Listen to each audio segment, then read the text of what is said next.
Friends and ஃபேமிலிஸோட trip plan பண்ணுறீங்களா? நான் சொல்கிறேன், இந்த இடத்துக்கு போங்க, இந்த ட்ரிப்பை நீங்கள் மறக்கவே மாட்டீங்க.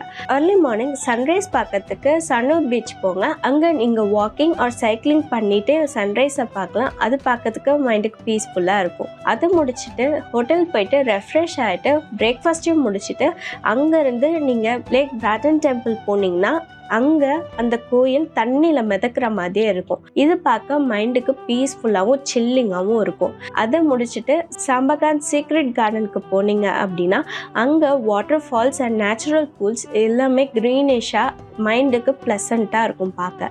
ஈவினிங் லாவேனா சைட் போனீங்க அப்படின்னா பிளாக் பீச்சஸ் பார்க்கலாம். அங்கே இருக்கிற லோக்கல் ரெசார்ட்ஸில் வர டூரிஸ்ட்டுக்காகவே பான்ஃபயர், லைவ் மியூசிக் அப்படின்னு அந்த இடம் ஒரு மாதிரி ஜாலியாக வைபாக போகும். அங்கேருந்தே நீங்கள் சன்செட்டுமே பார்க்கலாம். இது எல்லாமே ஒன் டேலே நீங்கள் கவர் பண்ணலாம். நான் சொல்கிறது இவ்வளோ நேரம் நார்த் பாலியை பற்றி தான். ஸோ பாலி போகணுன்னு சொல்கிற உங்கள் ஃப்ரெண்ட்ஸ் அண்ட் ஃபேமிலிஸ்க்கு இந்த ரீல்ஸை ஷேர் பண்ணி விடுங்க. மறக்காமல் சாரா ட்ராவல்ஸ் அண்ட் டூரிசமாக காண்டாக்டும் பண்ணுங்கள்.